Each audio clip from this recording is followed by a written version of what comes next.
left and right when you're the one who was taking money from one of Epstein's closest confidants, I believe, I could be wrong, correct me, Reid Hoffman, who was with Jeffrey Epstein on multiple occasions.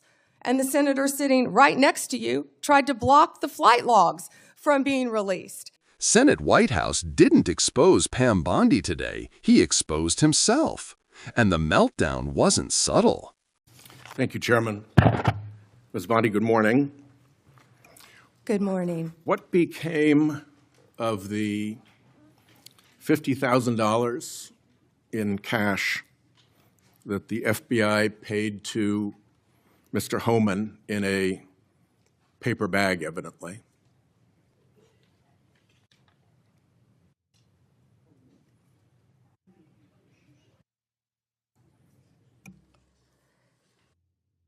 Senator, as Deputy Attorney General Todd Blanche recently stated, the investigation of Mr. Homan was subjected to a full review by the FBI, agents, and DOJ prosecutors. They found no credible evidence of any wrongdoing. And that was not my question. My question was, what became of the $50,000 in cash that the FBI delivered, evidently in a paper bag, to Mr. Homan? Senator, I'd look at your facts. Are you saying that they did not deliver $50,000 in cash to Mr. Homan? Senator, as recently stated, the investigation of Mr. Homan was subjected to a full review different question. by the FBI agents, That's a by different Department question. of Justice prosecutors. They found no evidence of wrongdoing. That's a different question. What became of the $50,000? Did the FBI get it back? Mr. Whitehouse, excuse me, Senator Whitehouse, you're welcome to talk to the FBI. The report to you, can't you answer this question? Senator Whitehouse, you're welcome to discuss this with Director Patel. Did Homan keep the $50,000? As Deputy Attorney General Todd Blanche recently stated, the investigation of Mr. Never mind. Homan I can was see I'm not going to get a straight full answer from you to a very simple by question. the FBI agents and the DOJ. Do They you know- found no credible evidence of wrongdoing. You know, you're very concerned about money and people taking money, and you rail against wait a dark second, money. wait a second, wait a Yet second. you work with dark Wait a money second. groups all the time, Senator Wait a Whitehouse. second. Did you know whether or not in that investigation they looked at whether the $50,000 payment to Mr. Homan was declared by him on his tax returns? Senator, I would be more concerned if I were you when you talk about corruption and money that when you pushed for legislation that would subsidize your wife's company. The questions here are actually pretty specific. So having you respond with completely irrelevant far-right internet talking points really is not very helpful here. I'd like, Mr. Chairman, you generally like to have us be able to get answers to know, and we'll follow up with the QFR. And to the extent Patel wants to answer, that would be great as well. What happened to the $50,000? Did Homan keep it? Did the FBI get it back? If he kept it, did he put it on his tax returns? Pretty simple questions. Homan was the same guy who said there was a deal with Eric Adams. He said, if Adams doesn't come through, I'll be back. I'll be in his office, up his butt, saying, where the hell is the agreement we came to? Which brings us to the OPR investigation of prosecutorial misconduct by Emil Bovee, because he was also involved in that transaction. Yeah. What became of the OPR investigation of prosecutorial misconduct by Emil Bovee? Yeah, Senator Whitehouse, to correct you for one moment, that would be the Honorable Judge Emil J. Bovee III to you. Not at the time of this. He was an employee of the Department of Justice. And what became of the OPR investigation? It's all pending litigation, misconduct? Senator. I can't discuss pending litigation nor personnel matters. OPR customarily publicly says when there's an investigation, and at the end of it, they provide a summary. Why can't you say whether there's an OPR investigation and whether, if it's concluded, there's a summary. Senator, I'm not going to discuss personnel matters. Even public ones. Senator, I'm not going to discuss personnel matters. So, Kash Patel told this committee that his grand jury testimony after immunization, after initially pleading the Fifth, was, and I quote, sealed by the Department of Justice. How and when and why was his testimony sealed, and by whom? Senator, I'm not going to discuss any testimony, especially testimony that could be sealed with you. No, the question is, was it or was it not sealed? Senator, I'm not going to discuss that with you.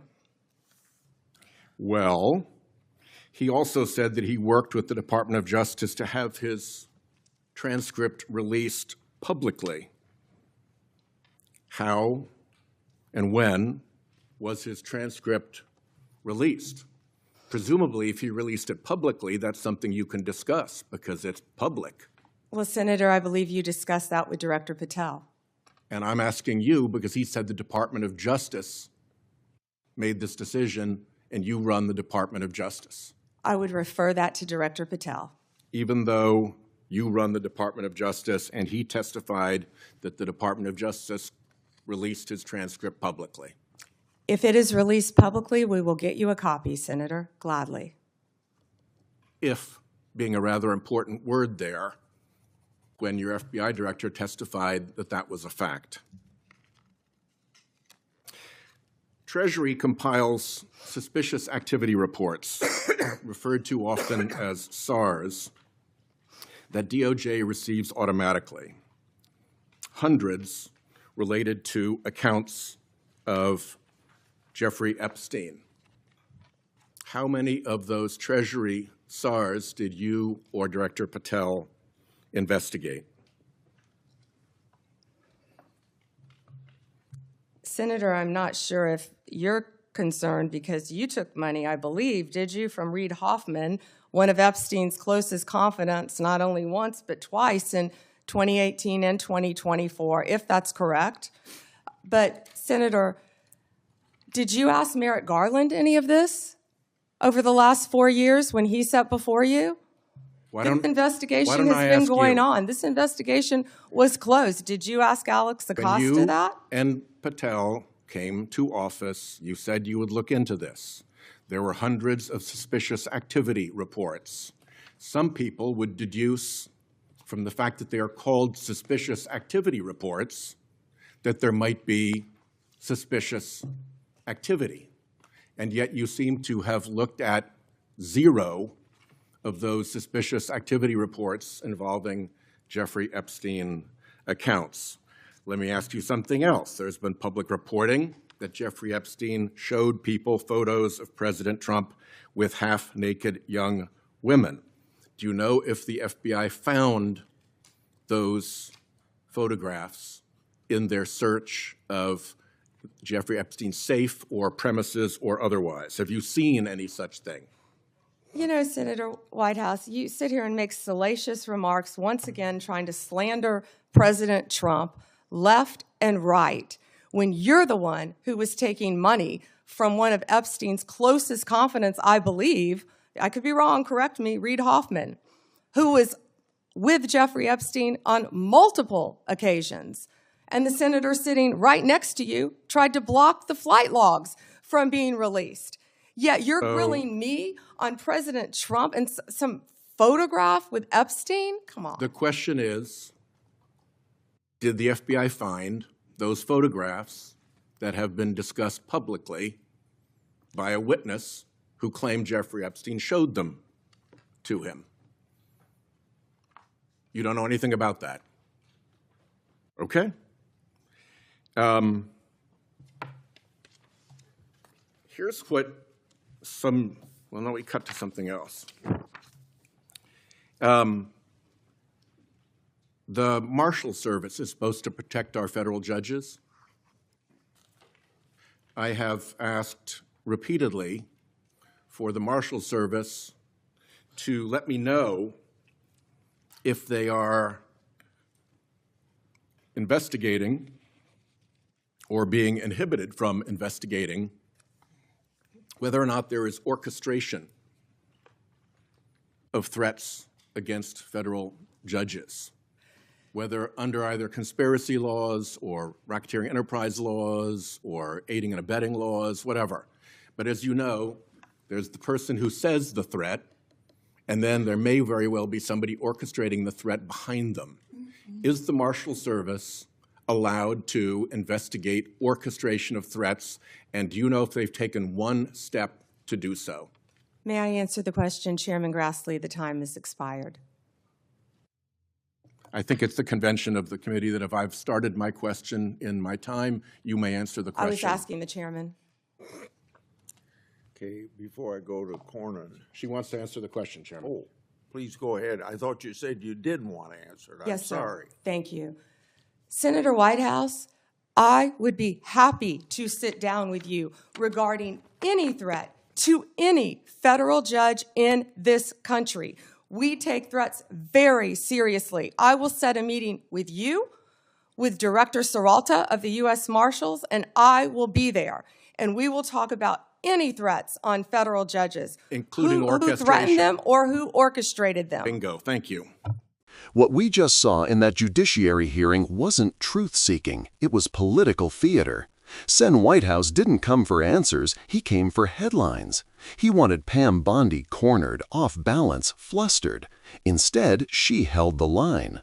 He kept pressing the same $50,000 question as if repetition could substitute for substance. He demanded details on sealed testimony, ongoing investigation records, and tax disclosures, things no AG in their right mind would leak publicly. And when Bondi refused to break protocol just to feed his circus, he unraveled. The moment Bondi flipped the spotlight, asking about his dark money ties and Epstein-linked donor connections, Whitehouse called it irrelevant. Funny how transparency only matters until it lands on their own doorstep. He didn't want answers, he wanted ammunition, and he didn't get it.